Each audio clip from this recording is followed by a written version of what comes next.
This podcast is brought to you by PLI, the Practicing Law Institute. PLI is committed to keeping you ever current on topics that matter to you, like artificial intelligence. Learn more at pli.edu/AIPod.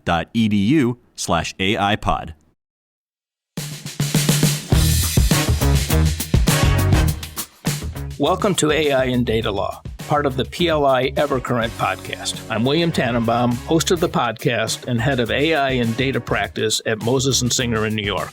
In this series, we bring you the latest perspectives on AI and data through timely talks with thought leaders working at the intersection of AI, data, and the law.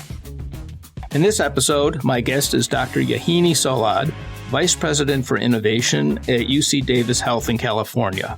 Our topic is AI in healthcare.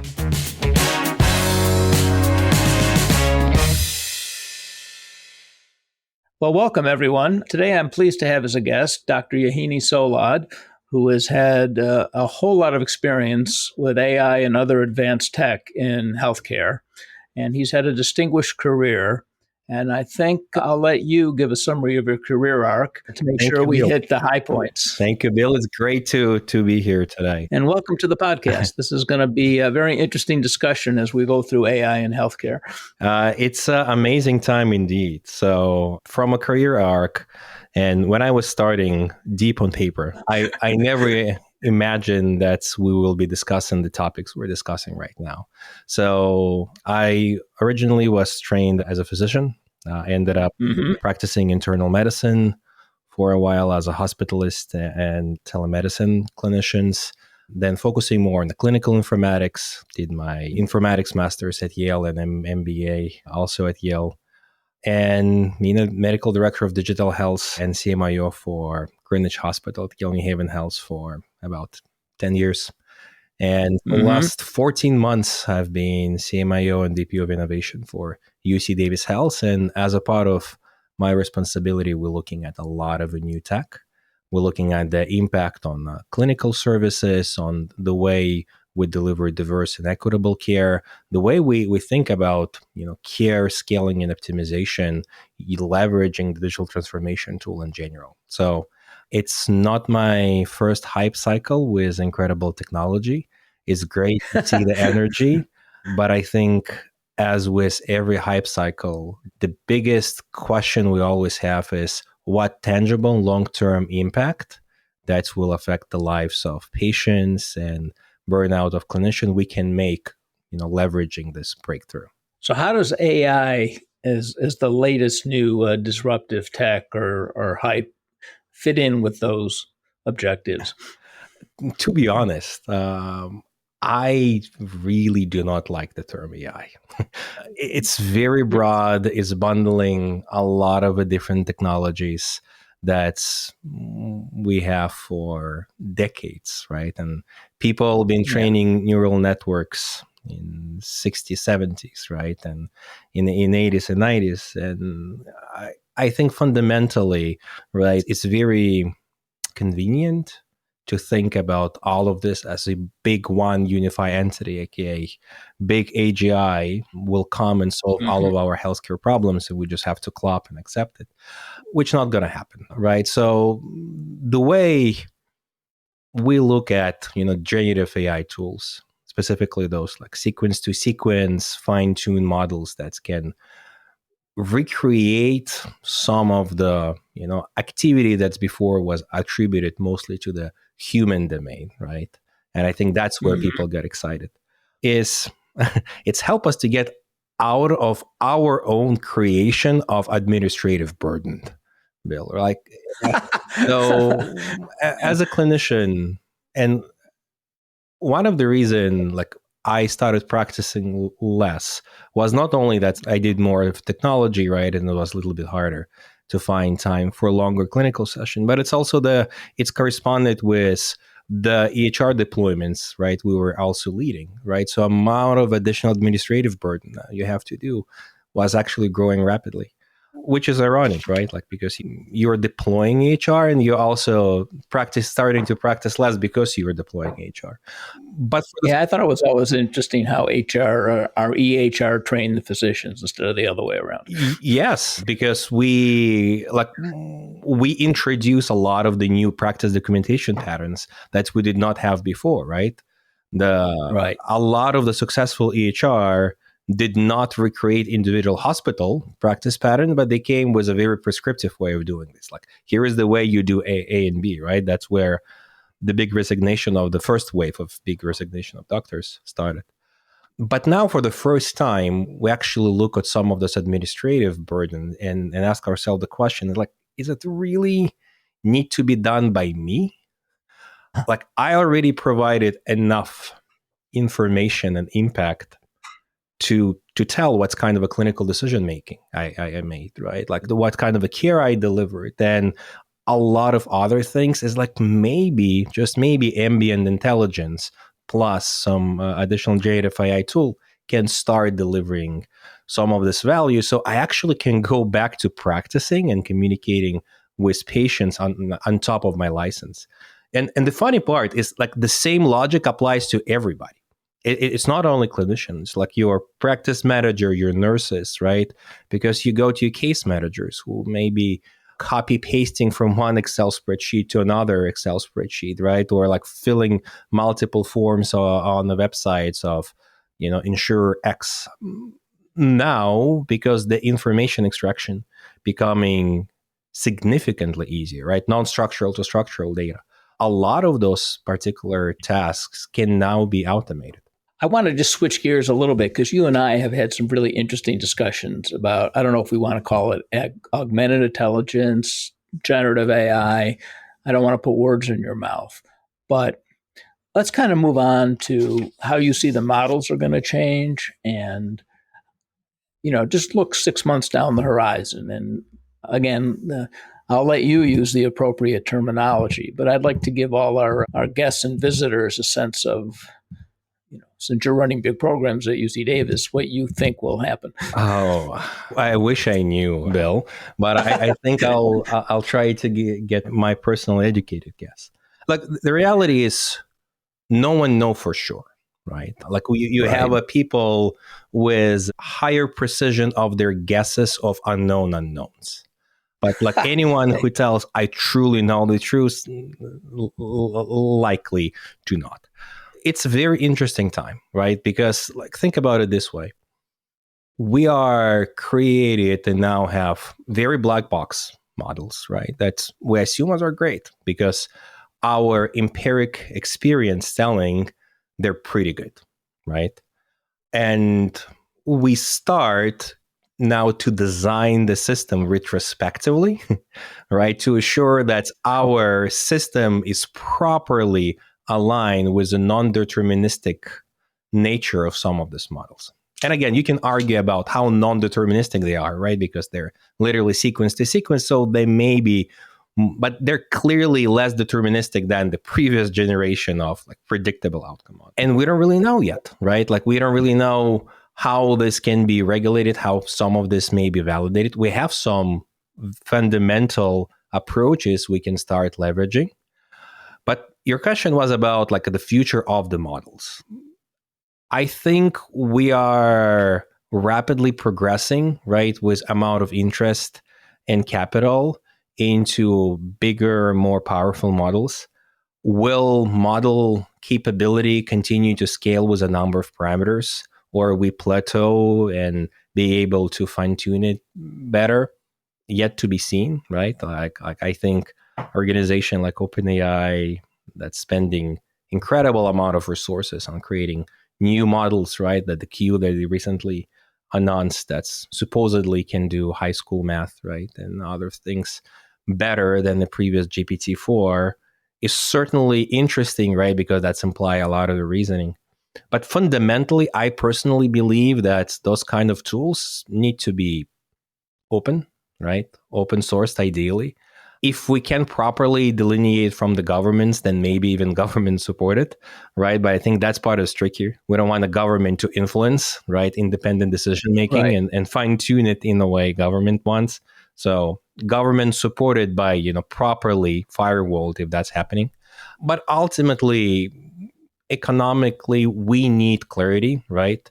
We need to look what sources of properly sourced data that was used to train, because the data is biased.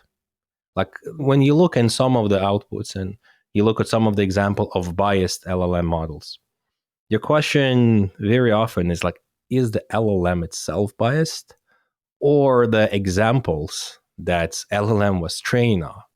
So the data is biased. And very often the answer is, when I'm going through the public information on the internet, which depicts all the good and bad sides of our society, I guarantee you that you have a lot of incorrect, biased information that you can suppress, but effectively it's still there to a certain degree.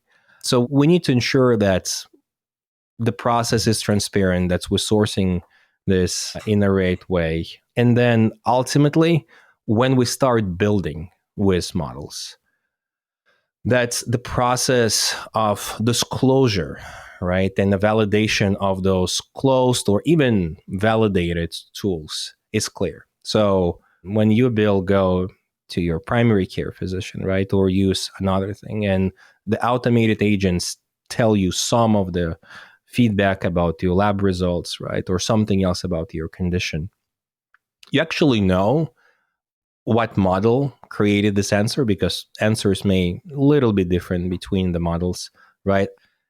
You want to ensure that you clearly understand potential errors that the models can bring to you, right? So you still remain vigilant, because it's not an oracle, right?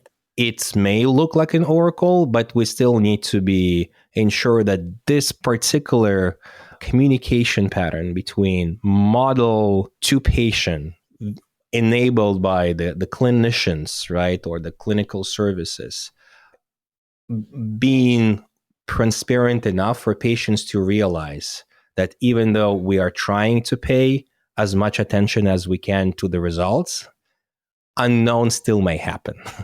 Right? So it's not 100%. So you spoke about using open source.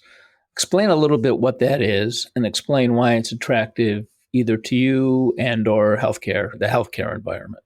So transparency is the one reason. Let's take a very crazy example, which definitely will not happen. But let's imagine that as a pharma or device company X, right, I know that my contribution to open internet, as well as amount of different impact papers in the journals, more and less helping this knowledge to end up inside the large language model, right, as a treatment option for the condition X. Depending on the way it's set up, right, you don't really know. Like clinical guidelines may not be the most impactful way the LLM make a decision, right? It's maybe just prevalence from a multiple sources, like your reinforcements of some of the attention to a certain signal, right? Which mean you actually can potentially trick it, right? If you provide high volume of information in multiple sources that become source of truth for LLM, and you actually do not properly align it with current medical guidelines, and you for some reason do not capture it right during the alignment verification, you all of a sudden may find a way to recommend right some of the clinical patterns that otherwise will be hard to differentiate. Like this is such a new potential attack vector on the clinical care delivery, right?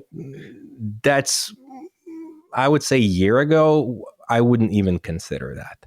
But it's becoming real, right, with time. And the more we can understand the data that was sourced to train the model, the more we can understand the weights that's ended up in the model itself, the easier is for us to actually capture those out of the normal distribution events, right? And potentially help, to design the models and the tools with the models, because a lot of this will be a multimodal part that do not bring, the clinical biases, right, or administrative biases into the clinical administrative process. So what steps can be taken to avoid that type of bias? That's where transparency come into play, right? And ethical sourcing. And that's where actually open sourcing makes a lot of sense, because the way you know about things is actually when you shed the light, right, on this. So if you don't really ask all the right questions, there is no way you can find anything, right? And right now, we still don't really know all the right questions. So the more we have access to the model, the more we can interrogate the models, right? And you'll see, for example, Meditron, like that's been released a few days ago. They took open Llama 2 and started to add a lot of the medical domain knowledge on that, right? Both in the public domain, so we will get way more independent validation, verification, discoveries compared to some of the closed models, right? So, and from that perspective, it's also allow you to do higher incremental innovation. And when you do that, you also discover something new about the previous iteration, right? Because some of those hypothesis assumption will be proving wrong, right? And while you're proving wrong, you actually realize that, okay, your previous beliefs were not correct, right? And now you start questioning the nature of the model. So I think from that perspective, clear transparency on the data sourcing, on the way the model was built, the way it was assigned, with ability to replicate the experiments, right? Look through the data and, act on this will help us to make it more transparent. Are there any active things standing in the way of that? There are so many active things to sign on to it, Bill. Let's start with the easy one, compute access, right?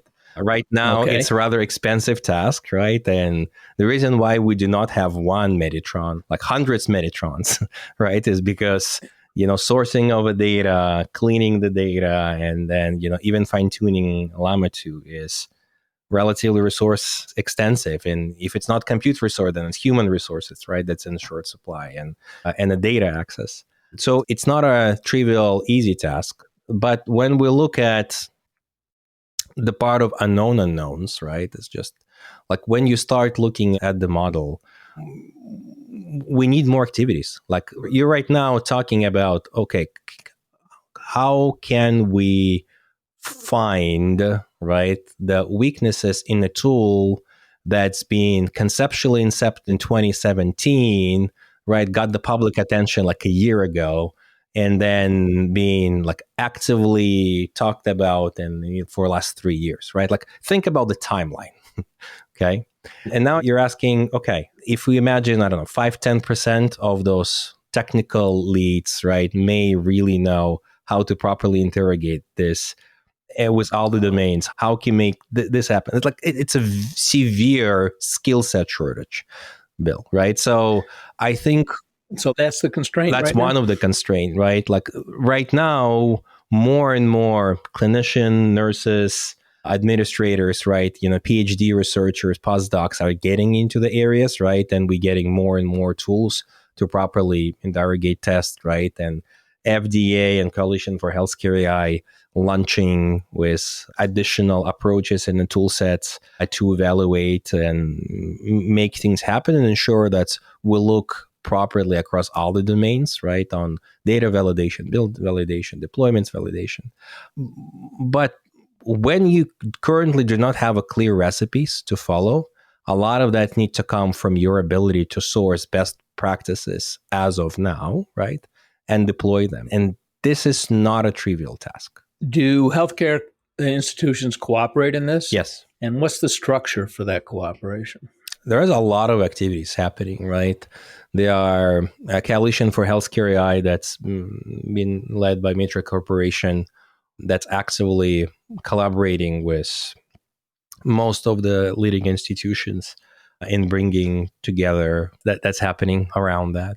There are initiatives like Valid AI that's started as a program out of UC Davis, who is about 20, 30 healthcare systems that got together with the idea of, okay, if when we have a better way to sandbox and test this technology, how we can do it between institution at scale or six of 2023 for people who listening it in recordings. But right now, a lot of this use is either creating a new consortiums, right? Like that's been done through Evia, for example, where organizations get together and share their learning, right? Share their best practices and approaches to the governance, right? Approaches to the technical deployments, right? To the tool sets, to the release. And some more of a technology-based coalitions, right? Where the organization get together and build new tools or potentially partner with industry to build. When we say industry, who are the industry players there? So right now, Big when tech? I say industry, I loosely mention technology industry, right? Like I'm not mentioning, the pharma right now, because we're talking about who currently owns and develop the most impactful large language models, right? All right. Is Meta, right? Llama 2. Mm-hmm. And your biggest closed source data, right, is OpenAI/Microsoft, right? And then you have also good models from as a Claude 2, right? And some other one that's coming into place from Mistral. But ultimately, all of them are more in tech than a healthcare, right? Like a healthcare right now is a case of additional fine-tuning of a general models, right? And we're still on this debate. Specialized model versus generalized but fine-tuned. What's the future of specialized models? It's all related to what's the future of LLM and reasoning abilities. So if the current hypothesis remain true, right, where you're getting progressively smarter with a number of parameters in multimodal outputs, then specialized models will only be edge cases where you need to save costs, right? And specialized, smaller, cheaper specialized models will be under oversight of like a bigger, smarter, generalized models. If that will not turn out to be fully true, then specialized models can end up severely outperforming, right, generalized models in certain use cases, even the fine-tune. And in this case, every domain will have their state-of-the-art, right, model based on information. And by information, I mean not only notes, right? I mean your clinical practice guidelines, right? Your information you collect during the visit, your potential imaging, et cetera, et cetera, et cetera. And that's will kind of require separate validation, right, and regulation by our institutions. I'm a little hesitant to ask this, but how does the validation work? That's a great question. First of all, that's what we are looking for, the full guidance from our colleagues, right? And depending on where do you deploy the products, right, the group may be different, right? So if you're a clinician or you're a patient or you're a medical device manufacturer, right, like you likely will follow different regulation. But for me as a clinician, we usually look at FDA, right? And FDA is actively looking on defining the validation, not only for generative AI, because that's a monumentally complex task right now, right? But AI in general, they had an earlier paper this year released that shed some light. But effectively, you're trying to ensure that you look at every step of your model development and deployment, right? To ensure that you're not introduce additional noise, right, into the system, right? That's your data is not biased. Your data is spread enough, right? Then that's the way you develop your model and the model itself way, right? So you're You're creating a assessment of the data sources. You create an assessment of your large language models for the specific domain, which, to our earlier discussion, is not a trivial task, right? Because if you have a model that can, I don't know, read the stars, right, as well as help you to interpret your ACG or write your blog post, it's a lot of ifs, right? And then you look what's been fine-tuned. So that's part is not trivial. And then the way you interact with the models right now is prompting, right? So you have to evaluate your prompts, right? And are your prompts align enough with this particular model, right? Or prompts enough currently introduce some confusion because you're kind of adding some information to your prompt that may mislead the model itself, right? So, and all of this combined getting into the product, right? And now you have to actually look in the product itself and say, okay, my combination of relatively non-biased data plus well-tested, not under bad behavior LLM, right, with a meaningful prompting scenario under the good product produce acceptable results, right, under most observations.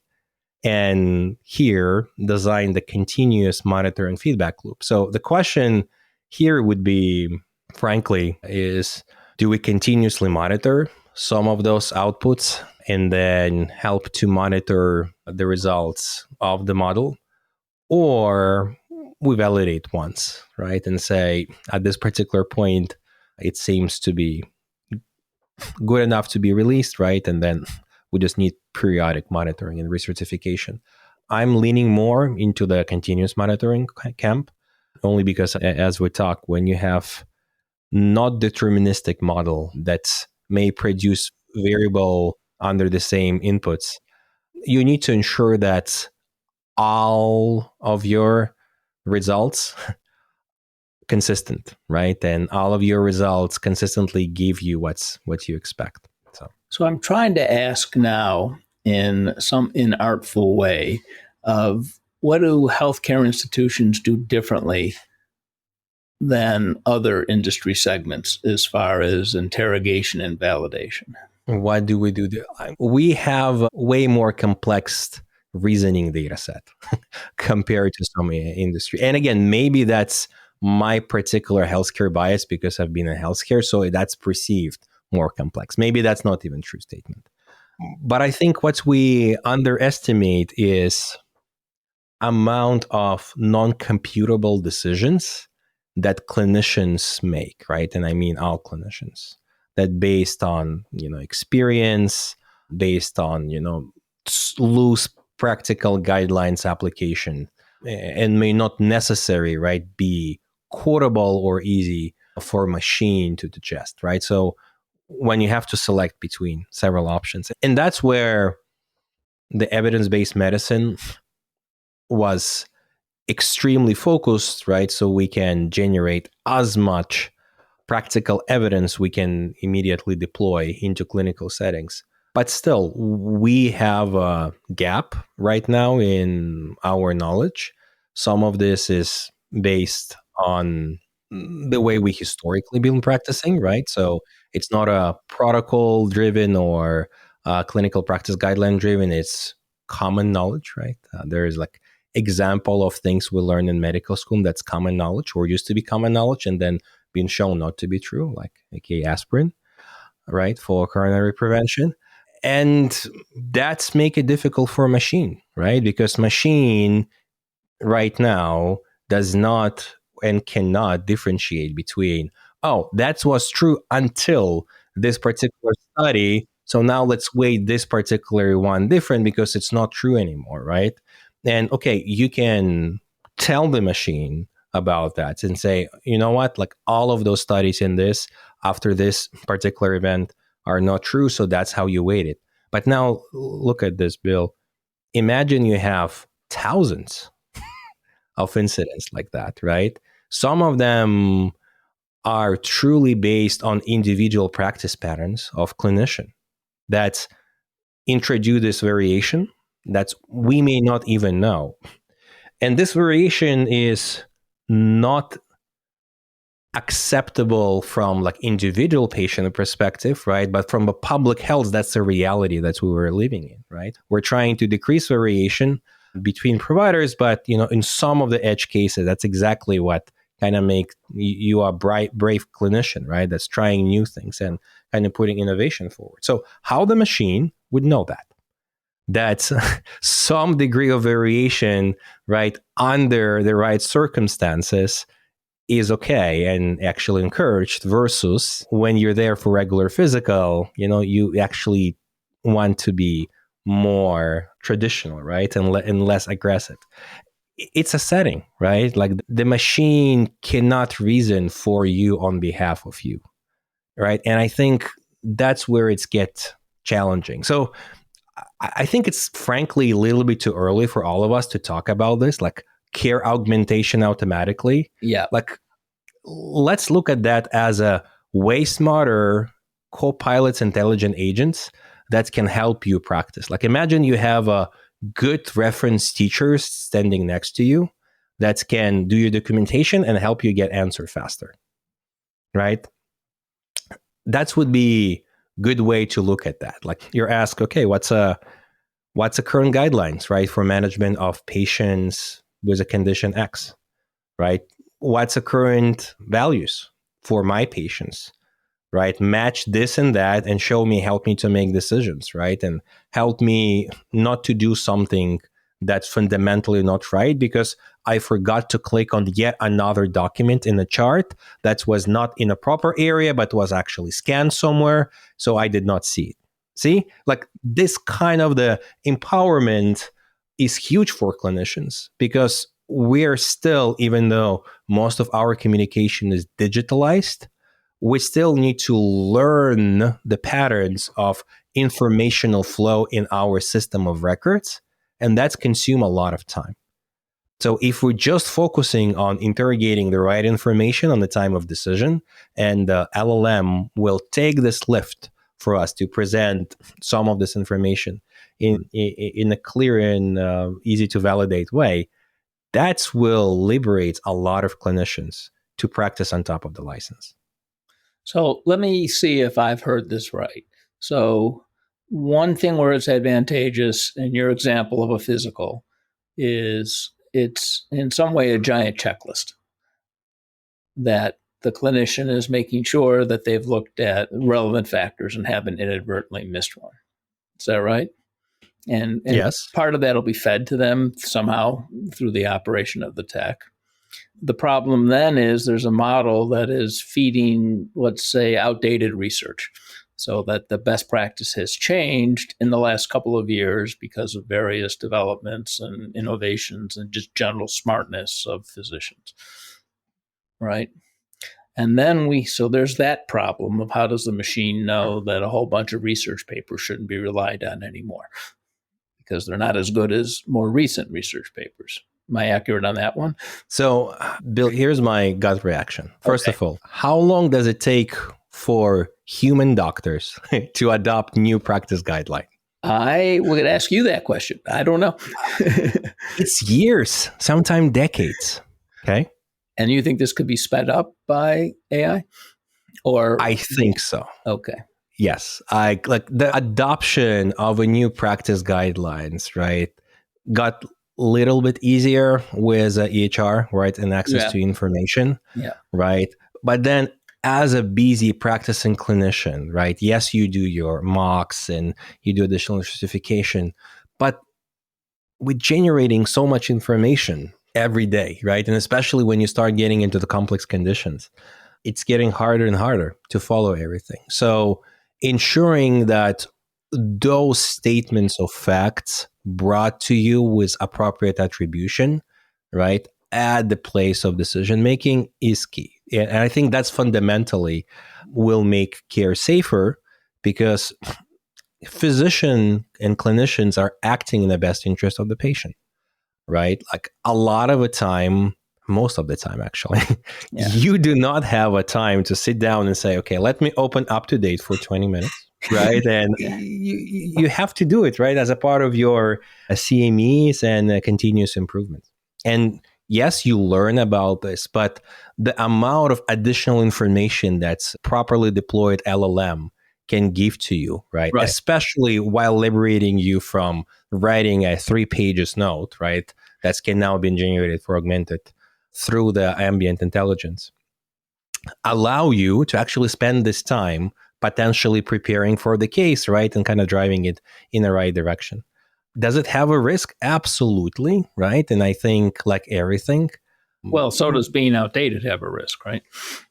correct. But we don't really talk about it that much because we always assume that this is our current state, right? And current state cannot be that bad, right? Like, which is also fallacy. The current state is less than ideal. Like, our clinical practice variations are horrendous between hospitals, right? The regions and demographic groups. That is not acceptable. So I would argue that's a properly train, align, augmented AI copilots, right, that ensure that we all practice to the current standards of care will make healthcare safer across the United States. That sounds like to be trivial about this, a pretty good development and a pretty good enhancement to clinical care brought about by this new tech.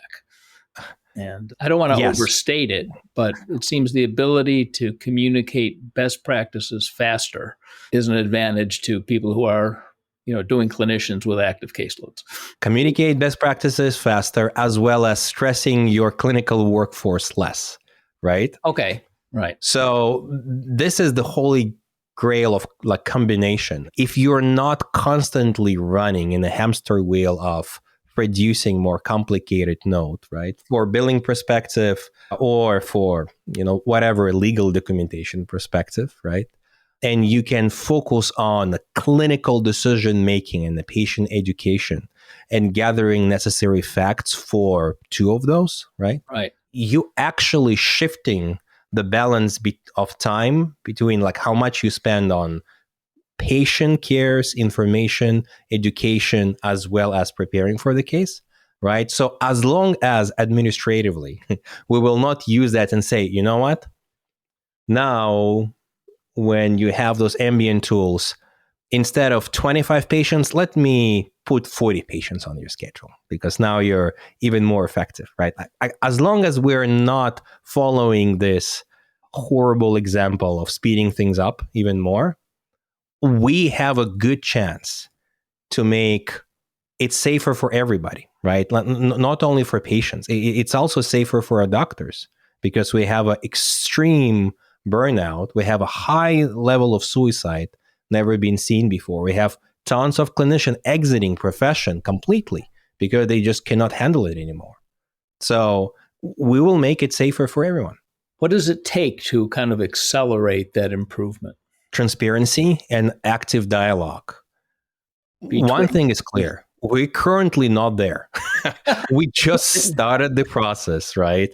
And we should not expect that our tooling would be able to achieve all of that January 2025. Sure. Right? Yeah. We will go through exponential growth, but a lot of the vigilance and collaboration is required between clinical institutions, practicing providers, technology leaders, and the federal regulators. We are in the area of a rapid growth and development.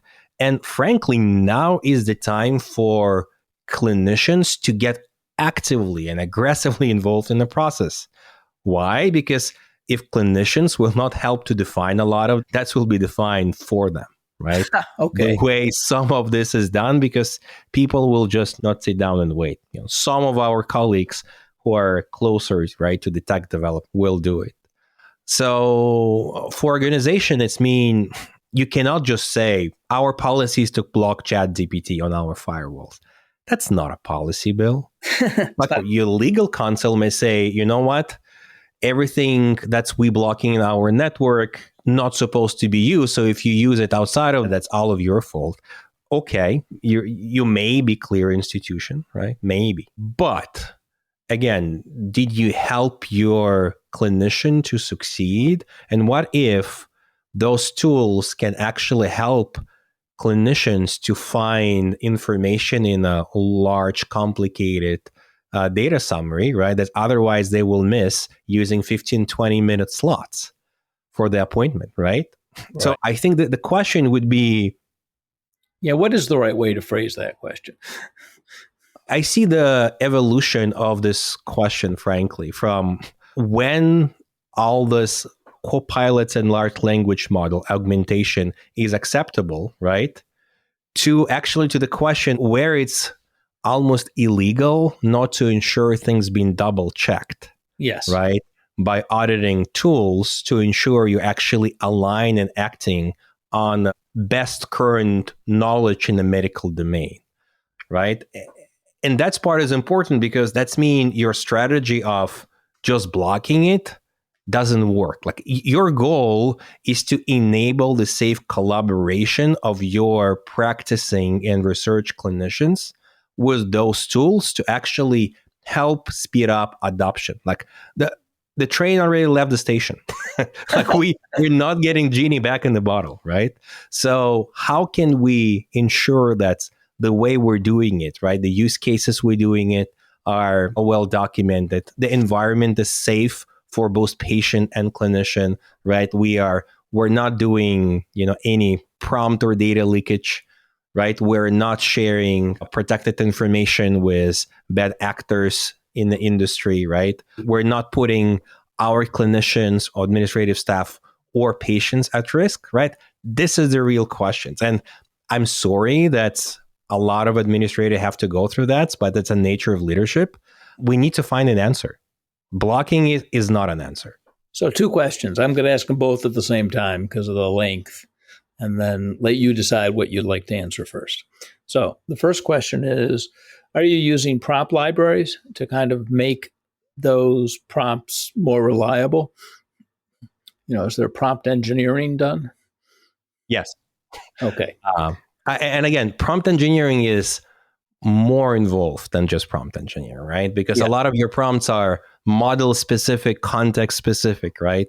And a lot of that is based on acquired knowledge, right? That you do through experimentation. And by the way, that's where a lot of those consortiums are very helpful. More people asking the similar things in a different way of a similar model, finding the optimal way to do it, right? Like you find a way to actually feed previous information to index previously available knowledge to the model, right? So it's actually can get smarter, right? So yes, I think the prompt libraries will have a lot of future. I'll tell you more, Bill. I think that we will need prompt libraries for prompt libraries. Here's what I mean. It's like when you go and as a clinician ask, please generate me an appeal letter, right, for this particular patient. Let's take it as an example. That's possibly the most complicated prompt I envision some of my clinicians to write. Okay. Like the chant, they will say, you are blah, blah, blah, right? Writing in the following language using no, that's not going to happen. Right. Okay. So in reality, a lot of this would be, okay, I got your intent. You want to appeal letter for this particular patient. So there is a lot of information missing, right? The information about, okay, how you want the model to communicate is missing, right? That needs to be added. Then information about the patient context is missing. What is this patient, right? Then information about the insurance, like in what form, in what language, what information they need for the appeal is missing, right? So you get my initial prompt, you augment it with additional information, and then you get a real prompt that then need to be communicated to your large language models. Because otherwise, I guarantee you will likely have suboptimal result. I'm going to ask my second question just because of time. So you spoke about the need to make sure the best practices are being followed and that it would be wrong not to follow those best practices, or at least more current practices. Who decides? You mean from a clinical care? Yes. That's why we have specialized societies. Okay. And again, if someone's going to do this, my informatics background and soul, right? So we can argue across how well some of those guidelines being defined, right? And how appropriate some of those guidelines are. Let's assume that guidelines are awesome. right? And Yeah. the only things we need to do is make them more transparent and computable.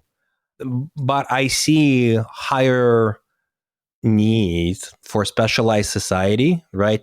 To help define knowledge and best practices, leveraging large language model, right? So I think there is a lot of efforts right now to look into the computable practice guidelines, right? That can help you, to use them not only as a textual material, but something you can feed to machines.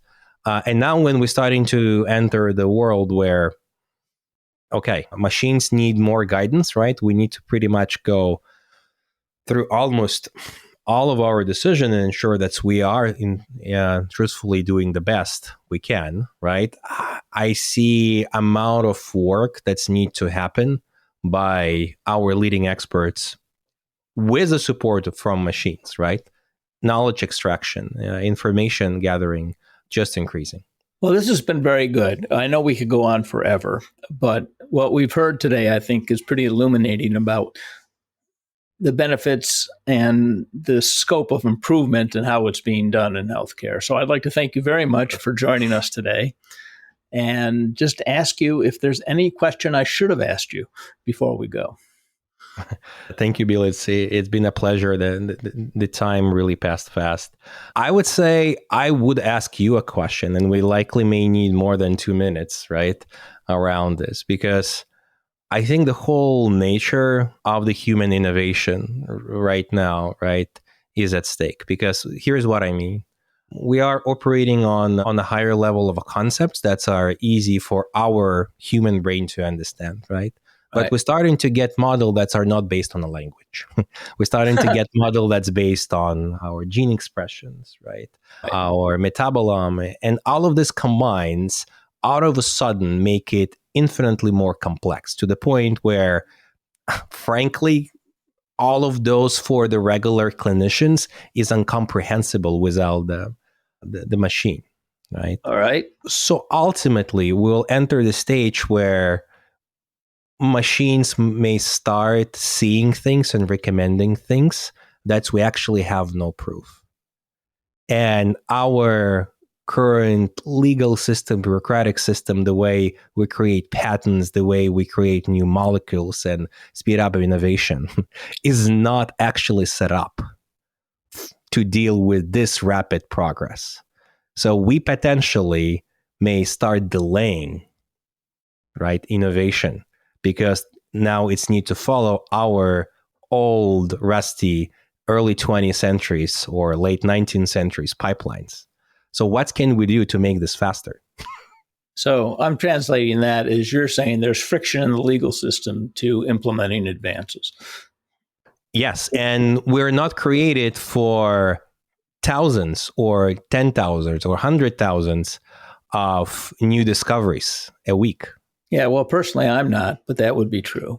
So you're saying the challenge is, in a regulatory environment, how do you get these things through, right, to get the benefit? How you ensure, right, that our current system not become the barrier to life-saving innovation for the next decade? I actually think that everyone recognizes that as a problem, and that, there's a countervailing thing is if somebody gets hurt, then they're going to say something moved too fast. So that's a very complex problem about how you balance all the people who are helped versus all the people who might not be. And, one of the things I see with AI is, if you have a systematic problem, you can hurt a lot of people very quickly before you discover the problem. So that's one risk. On the other hand, if you can introduce something very quickly, you can elevate the standard of care very quickly, and that benefits a lot of people. So let's just assume, for example, you've got some improvement about what happens to somebody with a heart attack in an ambulance on the way to the hospital. That would be good to disperse right away. And if it's embodied in some kind of tech, some kind of device, well, if somebody gets better faster or doesn't get sicker slower, that's a good thing. This is a problem the law has always dealt with. I don't really know how to answer your question particularly, but it's the law is pretty flexible. Might not be fast enough, but it's not ossified, and it will move. And I think that will be part of my parting question and recommendation, because we are currently in a healthcare period where we will have a lot of rapid discoveries and innovation. And I mean, all the, like, name it, molecules, materials, clinical practice guidelines, right? Like technology operation. And right now we are speeding up the process for one single innovation, right? Adoption. Right. N of one.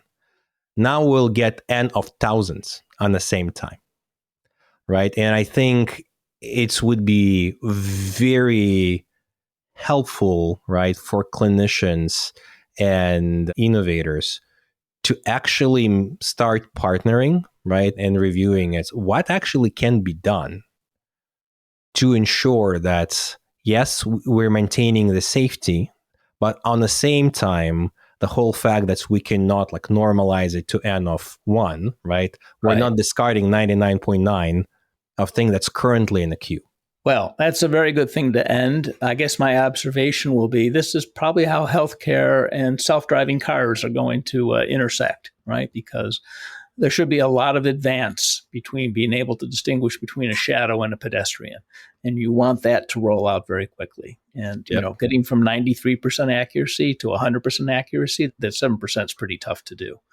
But that's the commonality I see, is that acceleration will improve patient health. In the hospital, people will get better, and the road, they won't get run over. Now, I don't know what to do with that. You know, is that a correlation? Is that causation? But I do think there'll be a sharing of two things, you know, deployment of tech, deployment of advances, and then the evolution of the law to deal with that. Because you have similar legal problems in both cases. And you've got lawyers who are doing the transactional work and guiding professionals through the regulatory scheme to get these things done quicker, you know. And at the same time, there are people who are being hurt. Now, you know, if you took electronic vehicles out of the picture, people would still get hurt. You know, they get run over by a human being. So you can't have a false problem definition here. But I'll just close that I do see that those are two areas that look different, but have a certain commonality of at least procedural problems on how to deploy advancements. That's great. Thank you for having me. That's been a great discussion, Bill. Well, thanks very much. And I really enjoyed your remarks, and I'm sure all our listeners will as well. So thanks. Thanks.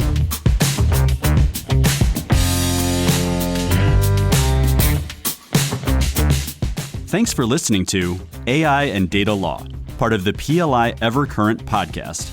Please note that the views and opinions expressed in this podcast represent those of the host and individuals being interviewed, and not necessarily those of PLI.